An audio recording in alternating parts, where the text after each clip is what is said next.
Prescott, by all accounts, is over his strained lat muscle. Offensive coordinator Kellen Moore told reporters that when it comes to Dak, quote, "We're not looking at anything from a limitation standpoint. We're playing football. We are ready to rock and roll." So this, of course, got skipped to post a video challenging Jerry Jones to play Dak in Sunday's preseason finale. So, Shannon, can you see Jerry playing Dak on Sunday? I don't. I think they've made it abundantly clear, Skip. Jerry and Steven said the preseason is unimportant. Say Dak will be ready to go September 9th, and that was the date that they were targeting. So for me, yeah, I would like to see Dak play. I mean, the guy hadn't played in 11 months. You'd like to see him get some rhythm, some timing behind the offensive line. They haven't blocked for Dak in 11 months. Dak hadn't thrown a pass to these receivers in an actual ball game in 11 months. So, yeah, I would like to see him play.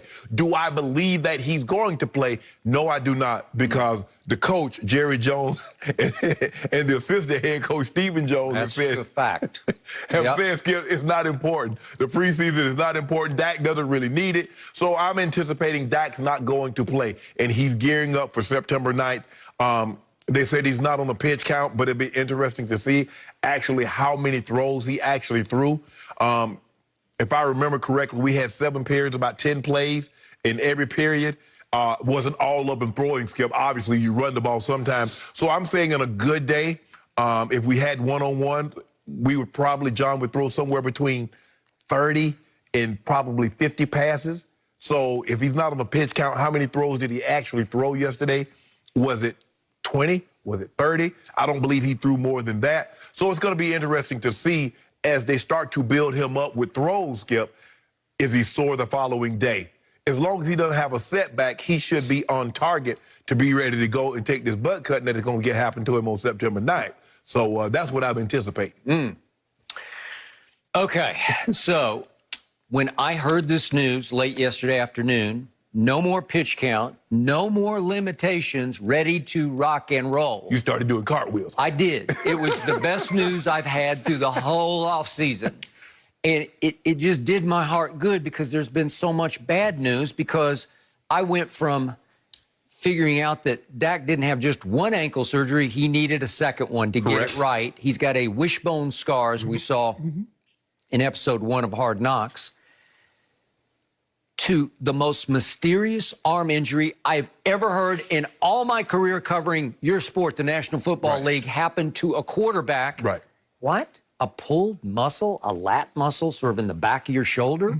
A baseball injury to a football quarterback that neither of us have ever heard of? No. Never heard of it. Nope. Ever, ever, ever. What is up? Is it just a bad break? It's crazy. It's the biggest curveball any team got thrown through the preseason this year. Is that this quarterback, now making $75 million this year, missed the entire preseason. Anything that mattered, he missed it. He missed the joint practice with the Rams. He missed the first padded practice, remember, because that's when it first happened, right? We got to see it on episode 1 of Hard Knocks. He missed every preseason game to date. So it dawned on me last night that, as I said in the video that I posted, Jerry, you are the unofficial head coach. He's not even unofficial. He's the head coach. He's the head coach. Am I right? Yeah. Everything emanates. The buck stops on Jerry's desk. And the Bucks are about to run over Jerry Jones, because I'm talking about the Tampa Bay Bucks, right? The point is that it's his call and his call only. He could pick up the phone right now and call Mike McCarthy, his puppet coach, and just tell him, hey, this is on a silver platter for us. Just because it looks like Dak is back 100%, he was cutting it loose yesterday. We're okay. We're right on schedule. Let's just give him 2, 3, 4 series, feel of it, see how it goes.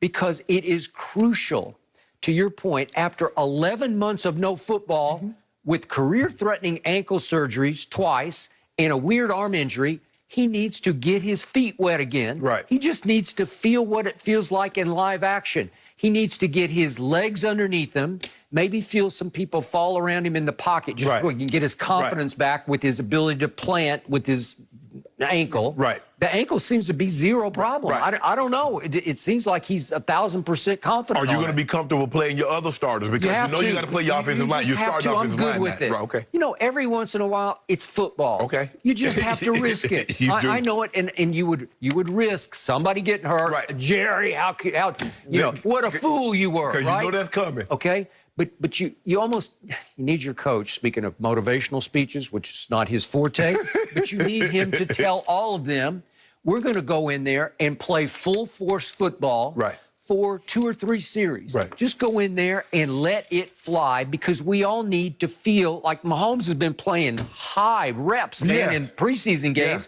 And Andy Reid said, I need him to feel the whole line's new. They're all the starters across the board. They're all new. Correct. I need him to get a feel for the chemistry and the flow of the offensive line. Correct. He's got a brand new rookie center. I need him to take some snaps. I need to see it under fire. Basically, everybody's new. They got 5 new starters. That's what I'm saying. And Creed Humphrey's a rookie from Oklahoma. He's really good, but I told you, Patrick screamed at him the other night, call it! Because he's got to call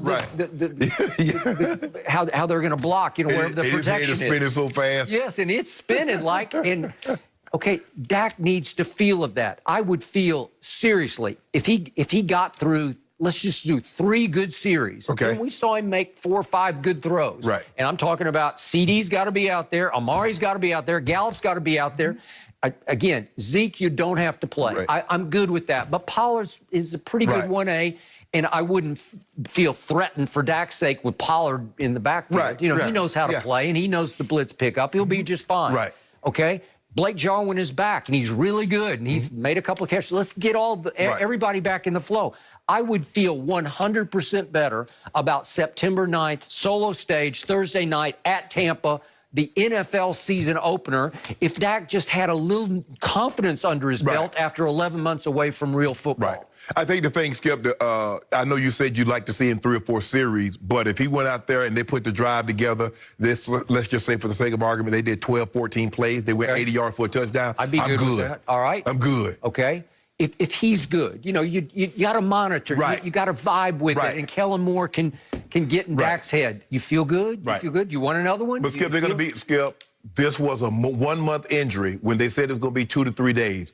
I believe they're going to be extremely, extremely cautious with Dak leading up to that September 9th. See how he comes out of that game and then try to build from there. The one thing you don't want to do, Skip, is is overtax him with throws. Like, yeah, he's not on a pitch count, but you're not going to let Dak go out there and start throwing 30, 40 times a day. You're going to keep it, you're going to minimize it. Keep it around 20, okay, 25 now, maybe. Okay, now you're telling me he's back on a pitch count. Yeah, now you're telling me he's being monitored. He has some limitations. Skip, they're not going to say pitch count, but they're not going to let Dak throw the ball more than 20 times, 25 times in a day. And to build on that. Because the one thing that you don't want to have, you believe this team can win the division. You believe this team can win a playoff game. Let me tell you what you don't believe, that they can do any of those things without Dak Prescott. Sure. That's what you don't believe. No, I got it. Okay. But you know that. Yeah. But I don't believe this team can win at Tampa on opening Thursday night. But I'd give it a whole lot better chance as a 7.5-point underdog, according to Fox Bet, if he felt a little better about himself, because the scenario you just painted for me is the worst case, where you're sort of tiptoeing into that game saying, well, let's kind of see how it goes. And if they fall behind, whoever I don't know who the backup's going to be, probably Cooper Rush. But that's the thing that you don't want to have happen, Skip. You don't want to have happen that you fall behind, you ask Dak now all of a sudden in a meaningful moment, go throw the ball 50 times in a game when he hasn't had those kind of throws the entire season. He might not go an entire practice this year, Skip, where he throws the ball that much.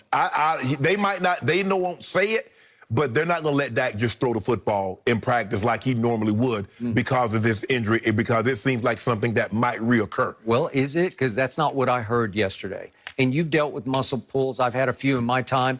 Usually, once you defeat it, it stays defeated. Again, the worst one is the hamstring. Right. That's the one that's the iffiest, because it's the biggest muscle in your body. But for this kind of strain, once you have it at bay, usually you just forget about it and go on, and it's okay.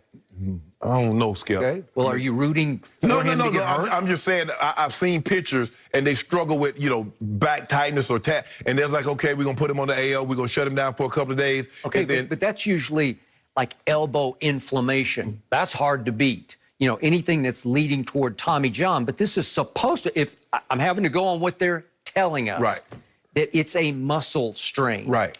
Okay, you've had, what was it, July 28th was the day you did it. And what's the one way to make sure a muscle strain come back? When you overtax it.